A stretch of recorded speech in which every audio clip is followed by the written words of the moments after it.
Welcome to week number 2. This is exciting. Medical school is hard, and this is going to be no exception. This is going to be the first of our several quizzes based on content from last week, so we'll see how attentive you were. So this is our week number 2 mini medical school limerick challenge. Get 3 out of the 4 answers correct, and we'll open the bathrooms at intermission. Here we go. Are you all ready?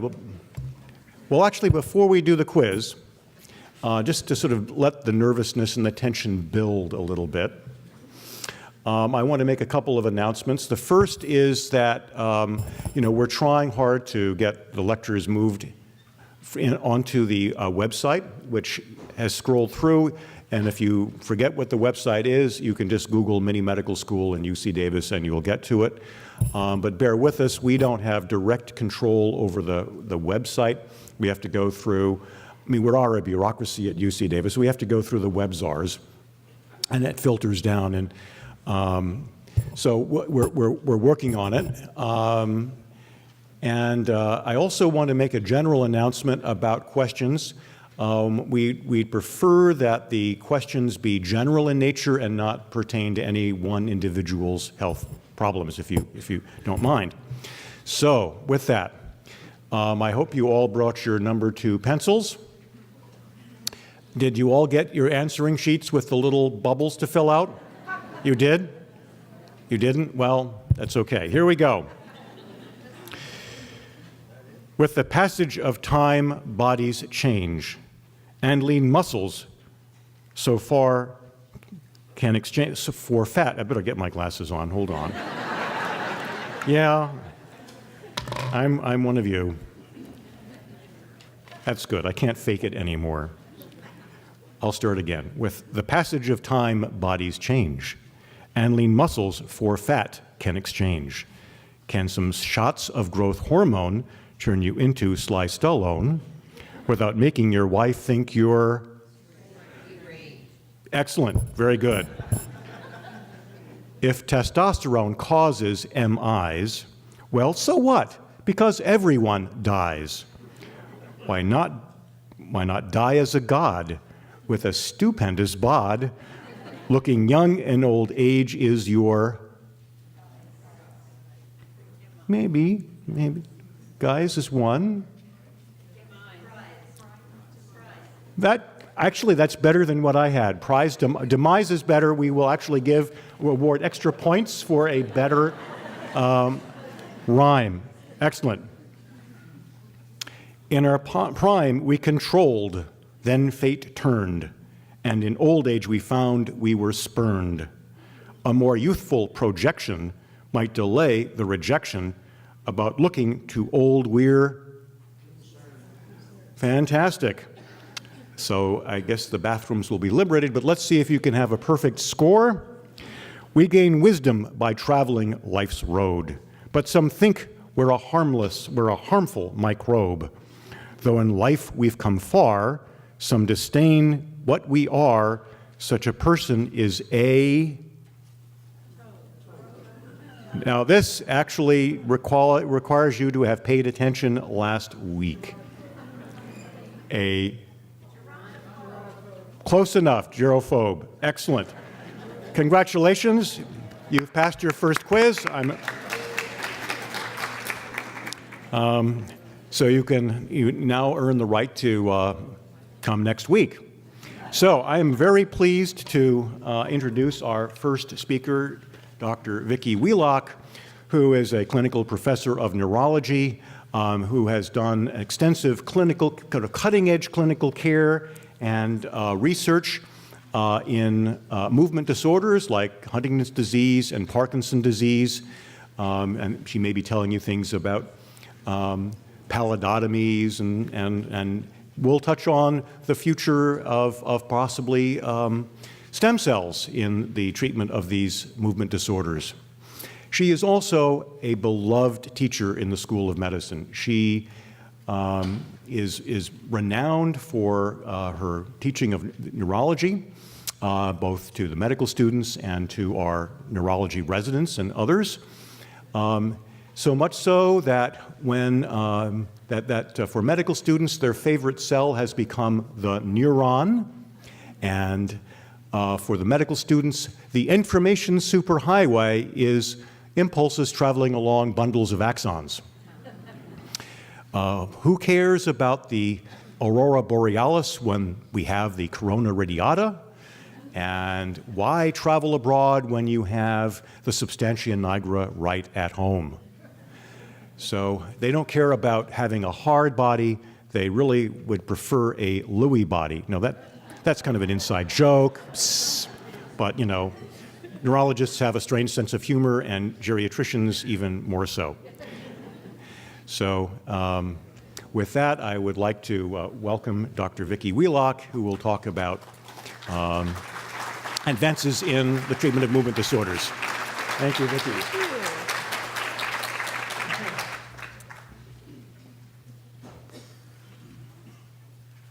Right, thank you so much. That was one of the punniest introductions I've had.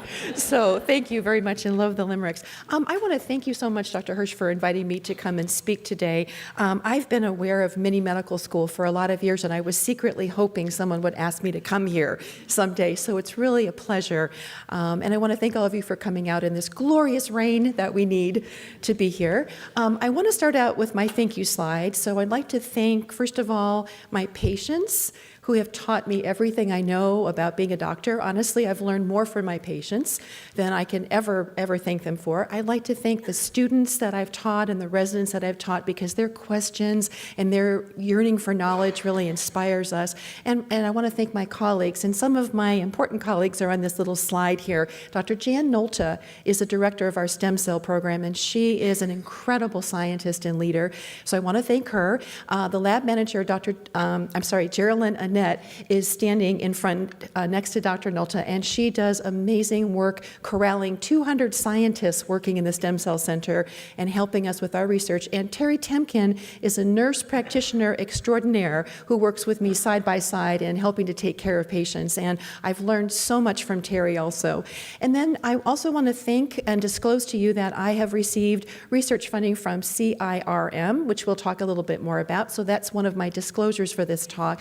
But what I'd like to do is to explain to you a little bit about stem cell research and why we in the neurological sciences care so much about stem cells and care so much about how we might leverage these amazing tools to helping patients and moving things forward. So I want to start out in this talk by giving you a little background about stem cells, and then a little background about Parkinson's disease, because that's the major focus of this talk. A little history about cellular therapy in Parkinson's. It goes back decades, actually. Some progress that's been made to date, and then the future horizons, or where we think we are now and where we'd like to be. So let's start out talking about what is a stem cell. It's in your handout, lots of little writing there, but a stem cell is a cell that has special properties. It can reproduce into copies of itself indefinitely, and it can also turn into specialized cells throughout the body. All of our cells come from stem cells, and there are two types of stem cells. The embryonic stem cells that come from the human embryo, which are considered pluripotent, and then there are adult stem cells that are found throughout our bodies, and these are sort of the committed cells that can only form certain types of tissues. So let me show you a little bit about this. Again, the adult stem cells, they've been in use clinically for many years. These are generally the blood-making cells, so hematopoietic stem cells turn into red blood cells and white blood cells and platelets. They're derived from the bone marrow, and actually stem cell treatments have been going on for over 50 years now using these bone marrow-derived cells. There's a special type of adult stem cell called a mesenchymal stem cell, which is a supporting cell, a supporting character, but it's kind of getting over to the front lines right now. And then the other type of cells are pluripotent cells, the embryonic derived stem cells, which can be used to turn into any type of tissue for the body, and induced pluripotent stem cells. And these are even cooler. These are cells that can come from, say, a skin biopsy, and in the lab, they can be coaxed to turn into any type of cell. So they obviate the need for using an embryonic stem cell. So let me talk to you a little bit about the California Institute for Regenerative Medicine. How many of you remember Prop 71 in 2004? How many of you remember that? So Bob Klein, who's an incredible man, was the person who started this initiative for us to have a California stem cell program. And he started the initiative. It was a very simple California Stem Cell Research and Cures initiative. And it brought together lots of stakeholders from industry, but mostly from patients and families who were desperate for better treatments for diabetes, for Parkinson's disease, for Alzheimer's disease, for injuries, for things that we really can't cure. So the initiative was passed, and then a year later, the California Institute for Regenerative Medicine was formed. This is a state agency. They have, I think, a pretty glorious website. If you put CIRM into your Google search engine, you can find everything there about stem cells and about this phenomenal program. So the program is funded by bonds, $3 billion in bond funding, and the idea was to build the infrastructure for doing stem cell research in California to make us the center of the world of stem cell research. So kind of like President Kennedy back in 1961 thought that we should put a man on the moon by the end of the decade, the voters and the people of California would like us to get all the way down the line to having cures and treatments for diseases that we can't currently treat. I think California is kind of like Houston right now. Many, many brilliant stem cell scientists from around the world moved to California. They're all here, and the bond money has been used to build these programs. So the mission of CIRM is to support and advance stem cell research to make meaningful cures, and to do this under the highest ethical and medical standards, to do the best quality science, and because of embryonic stem cell research, which is controversial, to do it with the greatest eye toward being ethical. There is an oversight board that is called the ICOC, and that's made up of scientists, deans of medical schools, patient advocates from different communities, and also biotech people who are experts in this sort of science to do oversight and to help out with voting on the different programs that are being supported. So this is just a snapshot about the funding. This came off the website a couple of nights ago. And so the money has to stay in California, and the money has been dispensed in many, many grants over the last several years. Stanford University is the top grant recipient with 88 grants. And you'll see the University of California system is the next biggest block of grantees, and UC Davis is number 5 in the state. We have received 33 grants totaling $127 million. And that has helped us to bring the stem cell scientists here to build the facilities to fund the research to go forward. So to date, CIRM has granted 605 grants, and they've spent or committed about $1.7 billion. They have another $1.3 billion left to spend, and the agency is funded through 2017 by this bond issue. And in 2017 forward, we don't yet know what's going to happen with the funding for CIRM. So the UC Davis Institute for Regenerative Cures is led by Dr. Jan Nolte. So once this initiative was passed, Dean Pomeroy recruited Dr. Nolte and Dr. Gerhard Bauer from the University of Washington in St. Louis to come and build our stem cell program, and they have done a tremendous job. So the Institute for Regenerative Cures opened in Sacramento in 2010. It's a 100,000 square foot facility teeming with all kinds of incredible high-tech laboratory tools and scientists working together on all the different diseases, not just neurological, but everything. And it's really been an incredible effort. There's also something called the GMP facility, Good Manufacturing Plant. In using cellular therapy, we have a very high standard of these are biological treatments, biological prescriptions. So they have to be very safe, and they have to be pure, and they have to be handled in a very, very high-tech way. And this GMP facility at UC Davis is the top facility, not just in California or the United States, but on the planet. It has techniques in there that have not been used anywhere else. It's absolutely phenomenal. Dr. Bauer is responsible for designing it.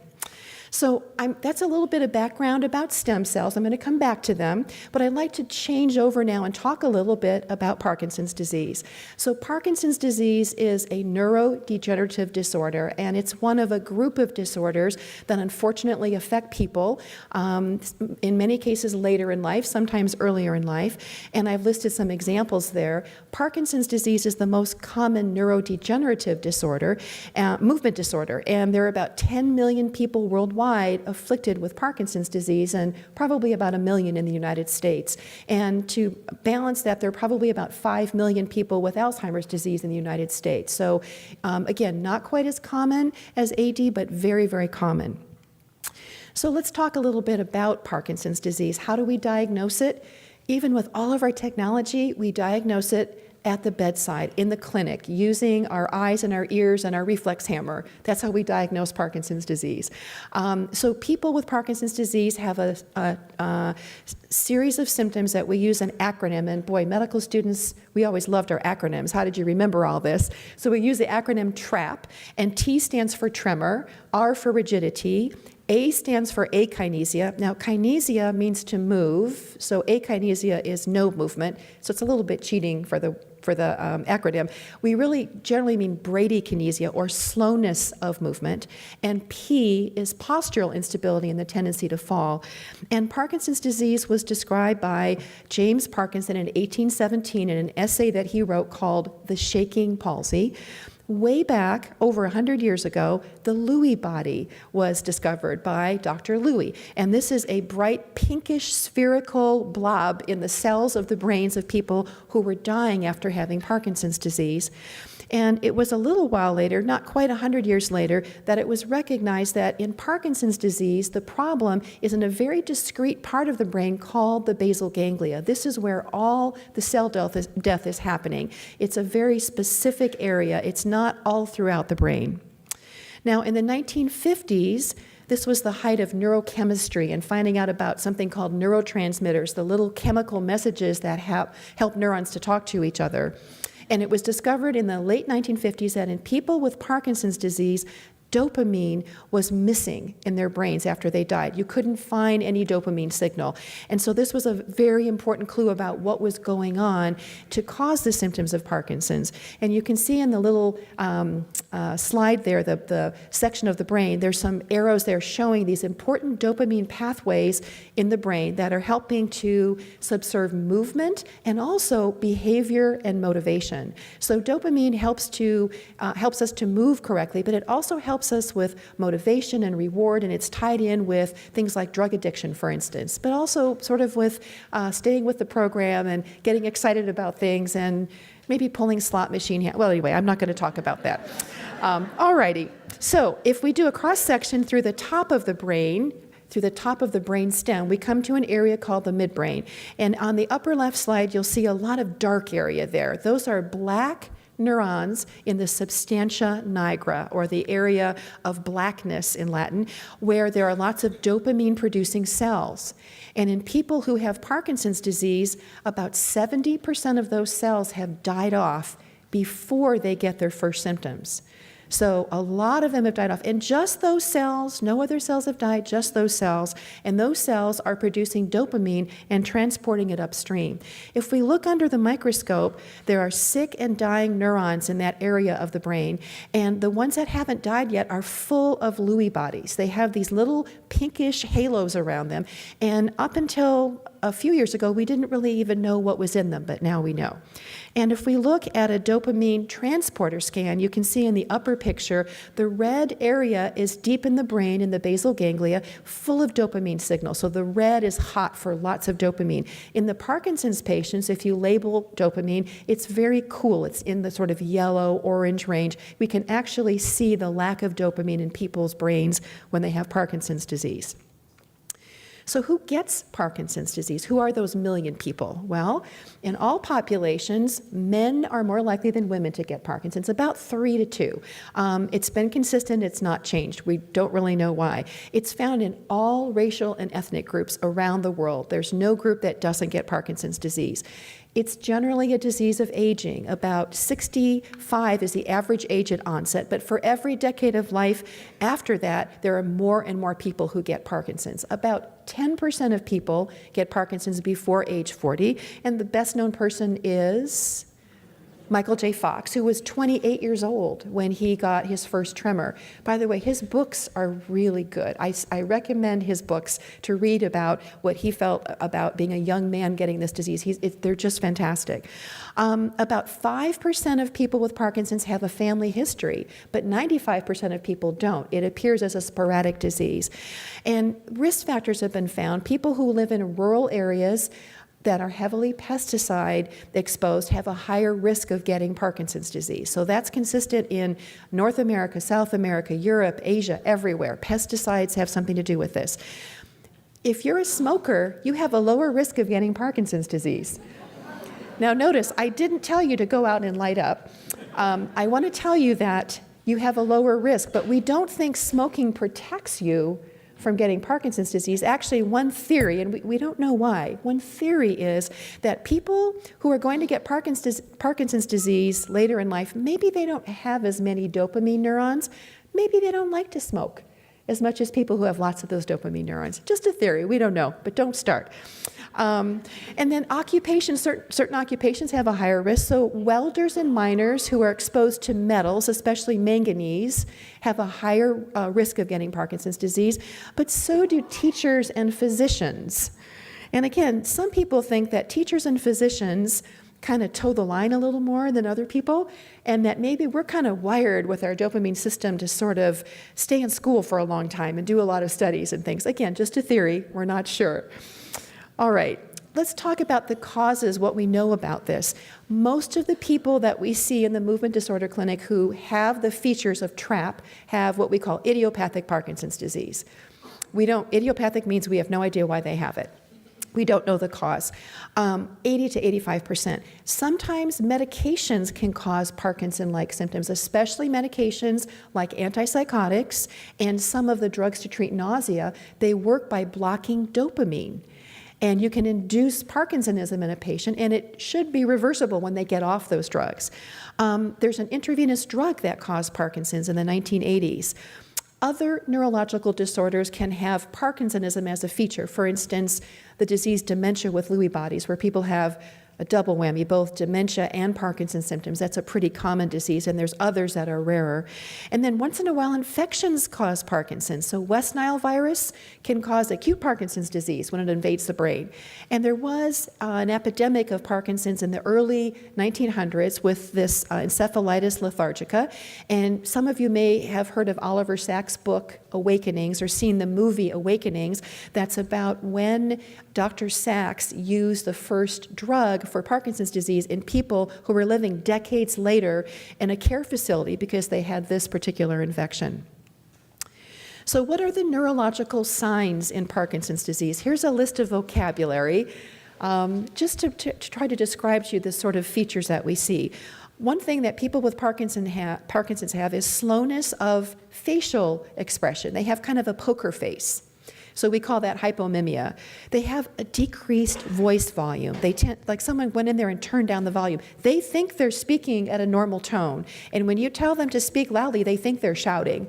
But really, their voice volumes are lower. They have a ratchety type of stiffness in their muscles called cogwheeling. They have a tremor when they're resting. And when they move their hands or move their legs that are trembling, the tremor will stop with voluntary movement. They have slowness of movement, slowness of finger tapping and arm swing and leg tapping, so we can see it in the clinic. And they have decreased amplitude of movement. Ask a person with Parkinson's to do this, and you get something very small sometimes. They can have festination of walking, small stuttering steps, slowness of walking, and once in a while they can have an arrest of movement called a freezing episode, where they just get stuck and they can't move. They can have dyskinesia, which is an abnormal involuntary writhing or twisting movement that's caused by the medication that we use to treat Parkinson's disease. So Parkinson's disease progresses slowly over time. Hohen and Yahr were neurologists at Columbia University who came up with this rating scale back in the 60s. So in the earliest stages of Parkinson's, people have symptoms typically on one side of their body. It's asymmetric. It's not the handedness side, it's just sort of random. And then later on, after a few years, you'll start to have symptoms on the other side of the body. And then years later, they'll start to have symptoms of balance impairment. And by stage 4, they have these freezing episodes, and they sometimes can't walk or can't move and need to use a wheelchair. In the late stages, people are bedbound and really have trouble moving or talking or communicating. The latest stages of Parkinson's look a lot like the latest stages of Alzheimer's or Huntington's disease. People are bedbound and really need 24-hour caregiving. It's very sad. Very slow to progress, but progressive nonetheless. And the progression is because more and more of those neurons are dying. By the time somebody with Parkinson's dies, more than 90% of the dopamine neurons are gone. We also recognize now, thank you patients, that there are a lot of non-motor symptoms in Parkinson's disease. So many people with Parkinson's have sleep disturbances, especially one called REM sleep behavior disorder, where they are dreaming, and normally when we're dreaming, our bodies are paralyzed and we don't move. Our eyes are just flicking back and forth underneath our closed eyelids. But people with REM sleep behavior disorder can shout out and punch and kick and get out of bed and do some dramatic things sometimes. And that happens before they start to get the symptoms that we recognize in the daytime. They have constipation, lots and lots of I'm so good at treating constipation. I have to tell you, I've learned a lot. And it turns out if you look at people who are constipated, they have a higher risk of ending up with Parkinson's disease. So we think that there's dopamine neurons in the gut that are also affected. They have mood disorders, especially depression and anxiety. They can feel lightheaded and almost faint when they stand up too quickly.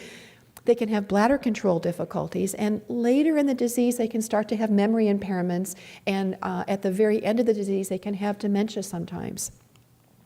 So going back to etiology, in the 1980s, here in Northern California, a group of IV drug abusers showed up in various hospitals and psychiatric wards in the Santa Clara Valley area, unable to move a muscle. And they were in the psychiatric ward because they were thought to have catatonia, which is a severe psychotic state where you can't move. But a neurologist recently graduated from training recognized they kind of look like Parkinson's patients, even though they were only 20-some years old.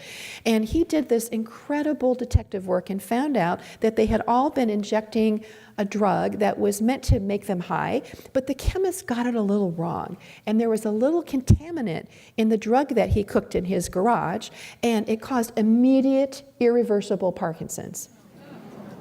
All right, so he identified this chemical, and it's called the MPTP chemical. And the MPTP chemical, when either taken orally or intravenously, goes into the brain. It's taken up in the supporting cells around the substantia nigra, turned into another compound, MPP+, that kills the neurons, directly kills just the same neurons that die in Parkinson's disease. And it didn't take long before some chemists noticed, hey, MPTP looks a lot like paraquat. Paraquat is a pesticide. I wonder if maybe there's something to this. And the epidemiologic studies then did show everywhere that pesticide exposure is a risk factor for Parkinson's. Now, not everybody who's pesticide exposed gets Parkinson's disease. That's another story. But pesticides are not so good. And we use pesticides in the lab as a model in rodents for Parkinson's disease. The other thing it did, though, was to give us our first animal model in a primate, an animal that was closer to a human with Parkinson's disease. So animals were used, primates were used, they were given the MPTP toxin, and they were used to study the model of Parkinson's disease, to understand the disease, and to test treatments and bring new things like deep brain stimulation. With stem cell therapy, we actually have a way of looking at the disease in a dish, and I'll tell you about that. We've evolved. We don't necessarily need to use the animals in the same way because of stem cells, but more on that later. So about 10 years later, alpha-synuclein was discovered. Alpha-synuclein is a protein. We actually don't know what it does yet, but it's found in lots and lots of creatures and humans. And there was a family in Iowa that had hereditary Parkinson's disease, and they were able to find that they had a mutation in the gene that makes alpha-synuclein. And they stained for alpha-synuclein, and voila, that's what a Lewy body is. It's made up of all these little fibers of alpha-synuclein that are being sequestered in the cell.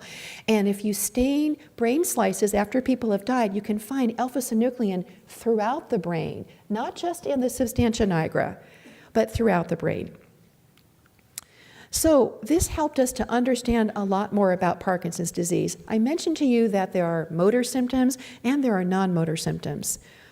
Before people are diagnosed in our clinic, many of them have sleep problems, the REM sleep behavior disorder, and there's alpha-synuclein staining down in the sleep center of the brain, lower down. They also start to lose their sense of smell, and there's alpha-synuclein all around the smell pathway. And then they start to get a tremor or slowness, and they come to clinic, and we diagnose them with Parkinson's disease, and they have motor symptoms.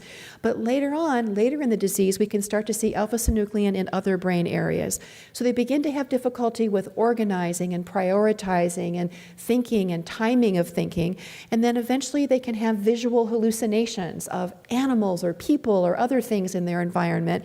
And then finally they can have memory loss and dementia. And you can track the alpha-synuclein throughout the brain. So it helps us to understand what's going on with the disease.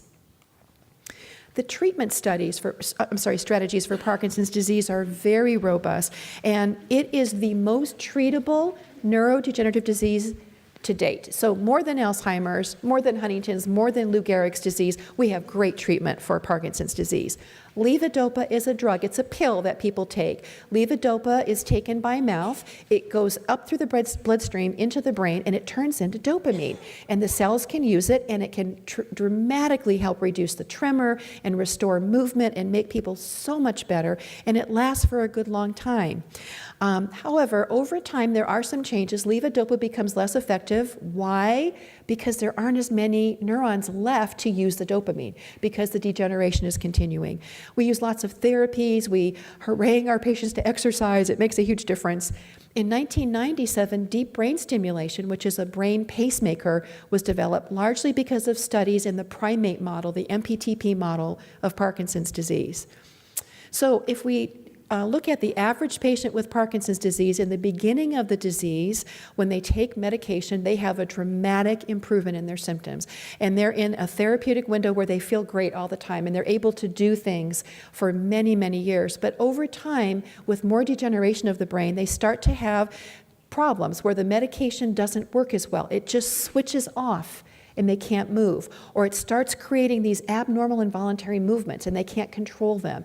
And as they go down the pathway, they have more and more difficulty with these episodes of being frozen and these episodes of being too hyperkinetic and moving too much, and they become wheelchair-bound and then bed-bound. So deep brain stimulation was developed and approved by the FDA back in 1997, and this is a technique to implant a pacemaker deep into the brain in the basal ganglia. It's connected up to a little generator that's underneath the collarbone, sort of like a heart pacemaker, and we program it to help dial out tremor and rigidity and help control the symptoms. And we use it together with medication to give another lease on life for people with Parkinson's to help to reduce some of the symptoms. With all of these treatments, why stem cells? Why are we even having this talk today? It's the most treatable disease. The problem is we can't stop the progression. Nobody knows how to stop the progression. And scientists have been intrigued for decades by Parkinson's disease. So we know where the problem is. Can't we put some new cells in there? And they actually did experiments in rodent models in the 1980s where they would put in a few neurons from other rodents, and they could make the animals better. So it looks really good. So let's talk a little bit about the history of cellular therapy for Parkinson's disease. In 1987, Dr. Madrazo, who was a neurosurgeon in Mexico City, stunned the world by reporting in the premier medical journal, the New England Journal of Medicine, that he had cured Parkinson's disease using fetal cell implants. And I mean, this really rocked the neuroscience and the scientific world. Where did those fetal cell implants come from? Where did they get fetal cells? There were some people, volunteers, women, who had repeated miscarriages. They had medical problems where they couldn't carry a pregnancy to term. They approached some of the women and asked them if they would donate the tissue if they had a spontaneous miscarriage. And the women agreed to do this. So that's where they got the cells from. Kind of controversial, kind of sidestepping some of the ethical issues. After this report came out, there were literally hundreds of patients around the world, primarily in North America, who had fetal cell implantations done in the United States and other countries. And it seemed like it was helping them, but nobody could reproduce the cure of Parkinson's. And in fact, Dr. Madrazo was really discredited later. I think he was seeing what he wanted to see, but he wasn't seeing what was really happening. So because some patients seemed to be getting better, the NIH decided to fund a couple of studies of fetal cell transplantation for Parkinson's disease in the late 1990s. And these studies were double-blind, placebo-controlled studies. So let's talk about what that means. This is the gold standard design to see if a treatment works. Placebo-controlled means that some patients are assigned to receive the real treatment, and some of them get a placebo. They don't get the real treatment. And double-blind means neither the patient or the physician evaluating them can know which treatment they received. So that's double-blind and placebo-controlled. Now, if you don't look at your next slide, I'm going to ask you a question. How do you do a double-blind, placebo-controlled trial of implanting cells in the brain? How do you do that? They did sham neurosurgery. This got a lot of press. Let's talk about what they did. By the way, this was approved by the ethics committees. Patients agreed to this. The NIH agreed to fund this. But what they did was they assigned patients randomly to either get the real cells or pretend surgery. They went to the operating room and they broke the code in the operating room if they were getting fetal cells or if they were not.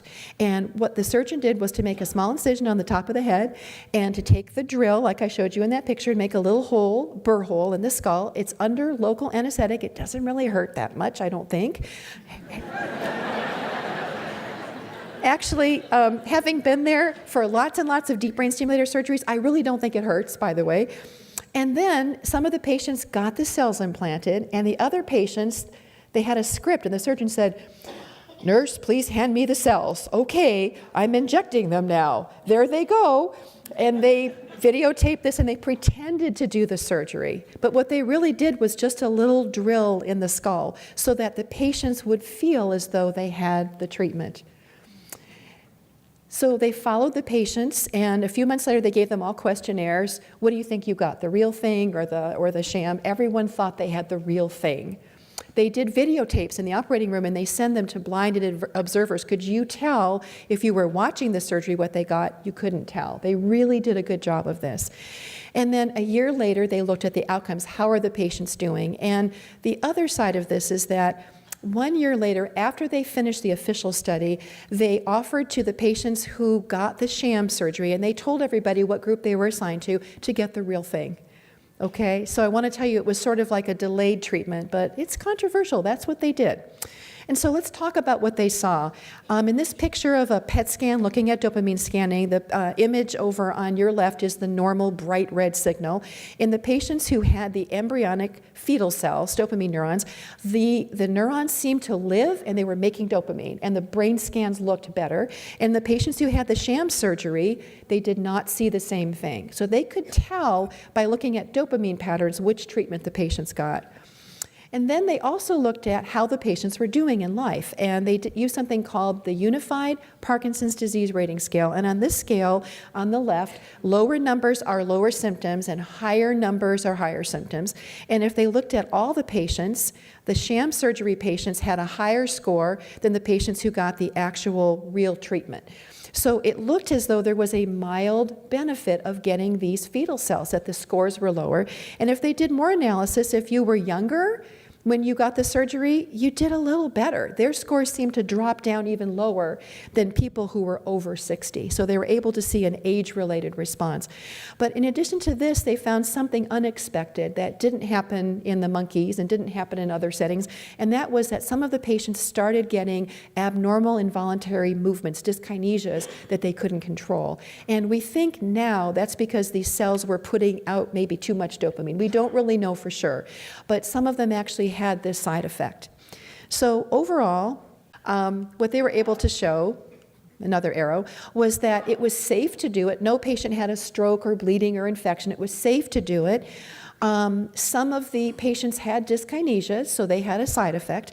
And some patients may have benefited, but it wasn't nearly what was seen with deep brain stimulation. They only helped them a little bit. And even though they could tell in people who had died of a car accident or died of a heart attack, later on the cells really were surviving, the patients didn't get better.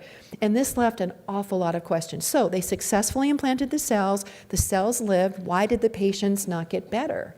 Well, lots and lots of questions here. And one of the possible answers is that those fetal cells had no control mechanisms. They were just able to do whatever they wanted to do, whatever they were programmed to do, and they were in the brain of a person with Parkinson's, and they didn't know how to be regulated. But another interesting thing turned up a few years later. Some of the patients who died maybe 10 years later, and their brains were looked at, they could see Lewy bodies in the fetal cells. So this is another big question. Where did those Lewy bodies come from? It almost looks like the disease was being passed from the patient into the donor cells. So we have a lot of things we have to work out about this transplantation problem. So let me move on now to finish up and talk about stem cells as treatments for Parkinson's. So I want to say a few things about them. First of all, human embryonic stem cells were first described in 1998. They live forever. They can be turned into any sort of tissue. They can be turned into brand new dopamine neurons. But here's the challenges. They, like fetal cells, they're not under control. They can proliferate and grow, and they can't be controlled very easily. And maybe they could even form tumors. Maybe they could even do other problems. They can be recognized by the immune system, which would probably attack them. And using embryonic stem cells from embryos that were formed for in vitro fertilization is still very controversial. It's not something that a lot of people are comfortable with. So the induced pluripotent stem cells are this special kind of cell. They come from other body cells, typically from a little tiny skin biopsy. So they take skin cells, and Dr. Yamanaka won the Nobel Prize in 2012 for discovering how to program skin cells into brain cells and other types of cells. He's at UC San Francisco. So these stem cells have been found to be very helpful as a model to study Parkinson's disease from the actual patient. One of the problems, though, with these stem cells is, like the embryonic cells, they're pluripotent. They can't be controlled so easily. They might keep reproducing. They might form tumors. They might turn into other types of cells. They need lots and lots of research to figure out how to control them. There was a new discovery a couple weeks ago in the news that you might have seen. It was in the Sacramento Bee, that there's a researcher in Japan who found a new way of making these cells. And that new way was to take adult cells from a patient, from their blood, say, and really stress those cells almost to death by putting them in acid or by squeezing them through a pipette.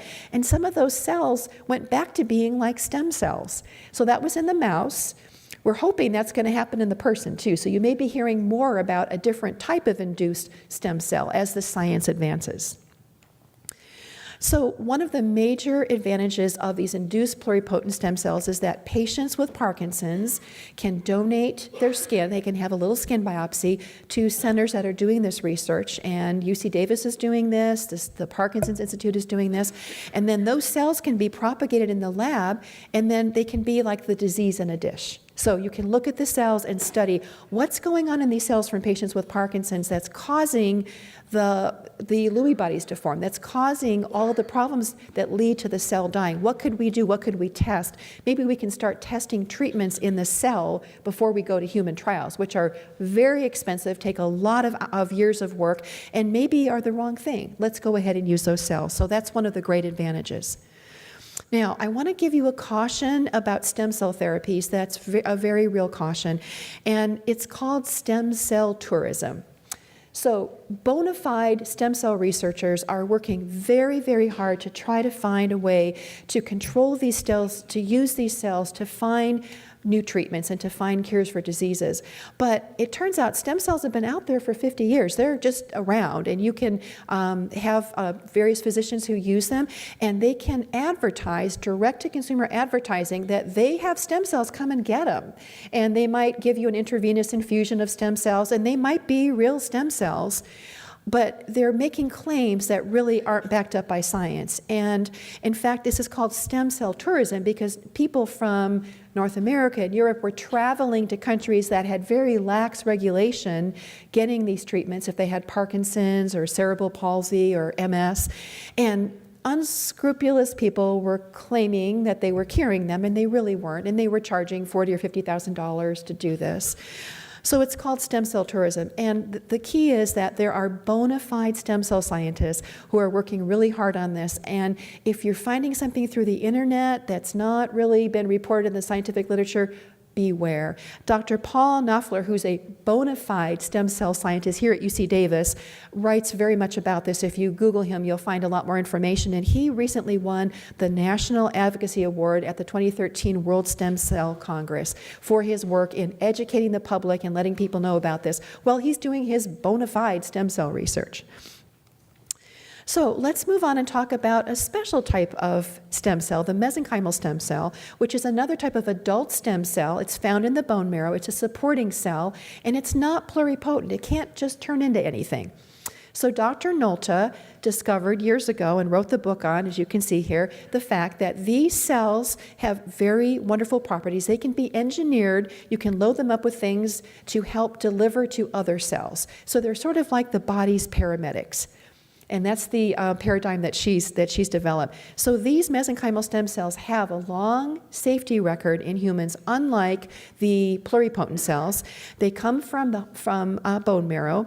They home in on, they move around in tissue, and they find sick and dying cells, and they help them out. They secrete factors that sort of help to reduce some of the stress of the cell, and they can be engineered to deliver factors through tiny little tunnels right into the sick and dying cells. So this is a very, very strong platform for treating human disease. And Dr. Nolta has made great strides in doing this.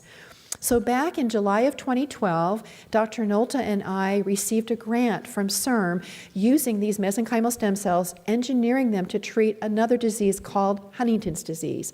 And at the same time, she received a grant to use these cells to treat critical limb ischemia, people who have a lack of blood flow in their lower limbs and faced amputation. She can load up these cells with a special protein to make new blood vessels grow. And that's another study that's going forward. I urge you to take a look at the CIRM website and see all the different diseases they're working on. Cancer, heart disease, blindness, arthritis, everything. There's a platform for stem cell research. But I'm going to focus on our study for the next few minutes. So Huntington's disease, there's a little information for you here, is also a neurodegenerative disease, and it's very similar to Parkinson's. The same area of the brain is affected, but there are a couple of key differences. One difference is that it's hereditary. Everybody with Huntington's disease inherited a mutation, so it runs from generation to generation among siblings, from parent to child. And the other difference is it starts earlier in life. So often people get symptoms in their 30s and 40s, and once in a while even as children. So it's very devastating. Much less common than Parkinson's disease, but we know what causes Huntington's disease. There's a gene that was discovered 21 years ago. We know exactly what the mutation is. And like Parkinson's disease, that drives us to say, come on, we know exactly what's causing this disease. Let's go ahead and see if we can deliver some therapy that might work right on that mechanism to make this disease better. So again, the same part of the brain is affected, but it's the target cells for the dopamine neurons, not the actual dopamine neurons, but the target cells. And we can watch over time how these cells die out. So in 2010, CIRM had a spotlight on Huntington's disease and invited people from the community, Dr. Nolta, myself, our former dean, Dean Pomeroy, to come forward and talk about how stem cells might help with Huntington's research. And a short while later, Dr. Nolta published this review describing to the scientific community how these cells could be used to treat Huntington's disease. And the idea is to take some harvested cells from a bone marrow donor, take them to the lab in the clean facility that I showed you, the GMP, engineer them with certain particles to help them deliver treatments, and then have them implanted in the brain. These stem cells are not going to go in intravenously. They have to be put into the brain just like the fetal cells would have to be put into the brain. One of our colleagues in Michigan proved that using mesenchymal stem cells that were engineered to deliver a therapy called brain-derived neurotrophic factor could actually reverse Parkinson's in a mouse model, Huntington's, in a mouse model of Huntington's disease with the human gene in it. And this is actually a picture of a mouse brain with the cells are blue in the mouse brain, and the bright green cells, you can see human mesenchymal stem cells that are expressing BDNF. They're labeled in bright green in the mouse model brain. So she's been able to show this in her lab already. So this is just showing the advocates, the patient advocates who were at the meeting when CIRM voted to fund our grant. The advocacy of people, of citizens of California, to let CIRM know what diseases are important. Very important. The advocacy of Alzheimer's patients and Parkinson's patients, they sit on the board. They're reflecting what we need to have. So the objective of our study is to go forward into a phase 1 trial using these cells in people with Huntington's disease. And a phase 1 trial is a trial that's not placebo-controlled and double-blinded. It's primarily a safety trial. And the goal of our grant is to slow the progression. We're not ready to cure yet, but to slow the progression, we hope. So we're enrolling patients into a study called PreCell, where they will come in and see us every 6 months and have very detailed neurologic exams and brain scans. And we hope then, while we're doing the work in the lab, to go forward to get FDA approval that these cells are safe, that we can then implant them in the brains of people who have early stage Huntington's disease, using techniques similar to what we do for deep brain stimulation, right in the same area where the cells were implanted for Parkinson's disease. So that's our plan right now. I want to finish up by telling you that although I've moved from Parkinson's to Huntington's, I wanted to show you that we have so much to learn from this Huntington's study. We're going to learn about the safety of the cells. We're going to learn all sorts of laboratory techniques. We're going to learn how to engage with the FDA to see what they feel is necessary before we can go forward in humans. So to summarize, about 1 million people have Parkinson's disease, and while we have effective treatments, we still need better treatments and cures. There's over a 25-year history of cellular therapy research in Parkinson's disease, and we're not there yet. But with the new techniques that have been developed, we have hope that using stem cells, learning to control them, learning to engineer them, learning to deliver them, might lead to realistically to treatments and cures down the road. To date, CIRM has funded $42.5 million in grants just for Parkinson's disease. And we feel that we are on the precipice of making some real changes. Now, we might fail. I don't know if we're going to get there or not, but this is what we think the future holds for neurodegenerative diseases and also for other diseases. And I want to thank you so much for your attention. Thanks.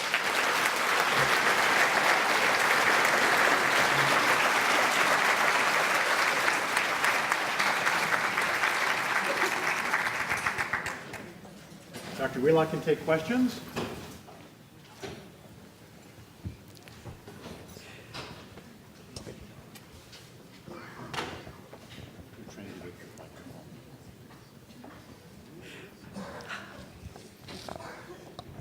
Thank you very much.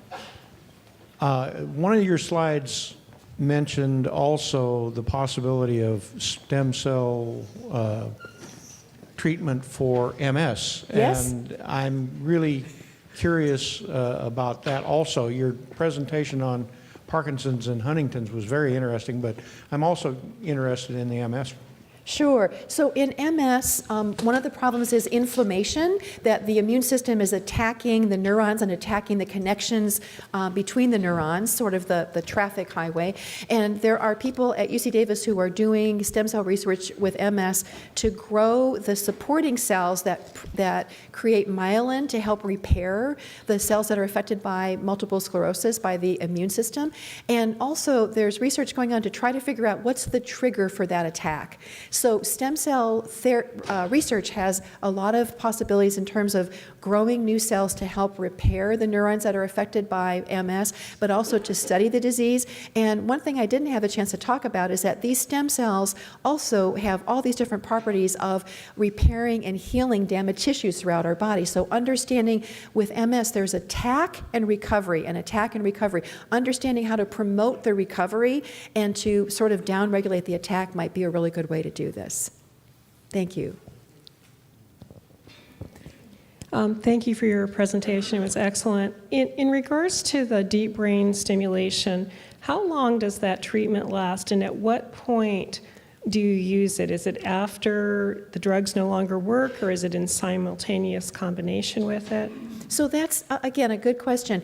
In early stage Parkinson's disease, we use pills. It's definitely pills. But when people start to have problems where the medications are wearing off, or they're having these uncontrolled movements, they're kind of at the mid stage. That's the point before they get too far along that trajectory where we want to consider doing deep brain stimulator implantation. The implantation works on a long-term basis. It controls tremor and rigidity and other symptoms pretty much permanently. 10-year, 15-year follow-up, it doesn't stop working. The problem is the disease is progressing still. It doesn't stop the progression. So if we look at people 10 and 15 years later, they have more speech difficulty, more walking difficulty, and more cognitive problems. But the treatment actually lasts for quite a long time. And one last question. Do you have to type and cross stem cells like you would blood, or can you use them across? It depends on the stem cells. The mesenchymal stem cells they do not have to be typed and crossed. So one donor can actually provide treatment to a lot of different patients because mesenchymal stem cells don't express the same signals to the body to have the immune attack, actually. Other types of stem cells, it is an issue where there can be immune attack.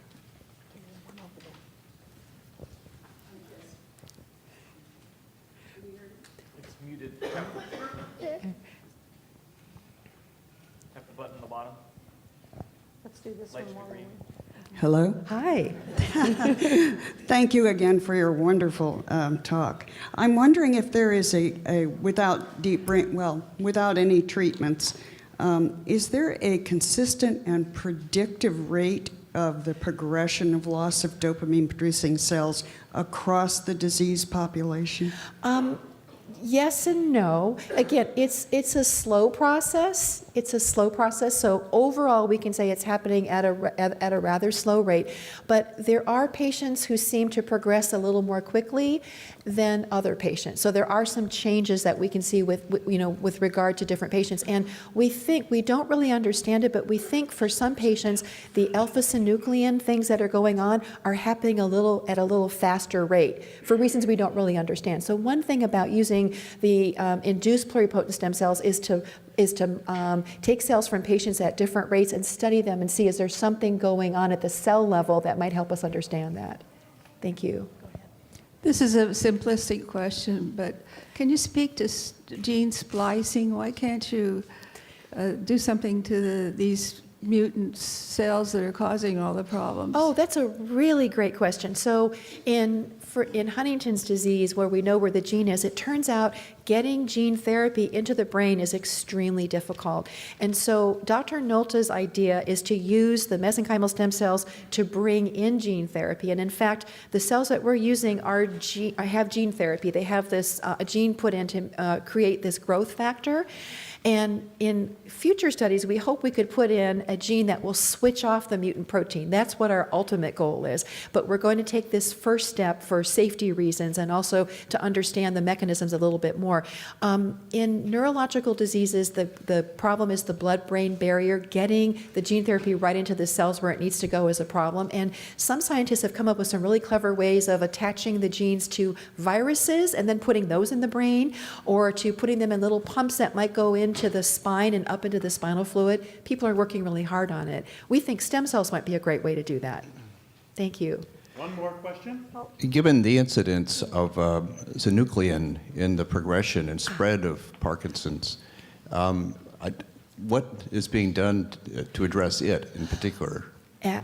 Actually, we don't have any way to attack that right now. So the spread of the clumping of this protein There's no mechanism that we know yet to be able to stop that. We don't know why it started in the first place. And in fact, we see the same sort of clumping of protein in Alzheimer's disease and Huntington's disease and Lou Gehrig's disease. There's a message in the cell that's awry somehow that's causing these proteins to build up, whether it's making too many or not breaking them down and getting rid of them. We don't exactly know the mechanism. And that's why we need to do the disease in a dish to try to understand that more carefully. Great question. Thank you all very much. Okay, oh, we have one more. One more. Okay, one more, it's good. The question is stem cell therapy at all being used to help stroke patients, for instance, who've had a stroke in the basal ganglia? Actually, there's a trial of mesenchymal stem cells for stroke going on right now. Actually, there's a group in Texas that's doing a trial using the same cells that we're using. And they're also being looked at for traumatic brain injury. So yes, there are some neurorestorative effects that could potentially happen in those settings too. Thank you. Spinal cord injury too. Thank you.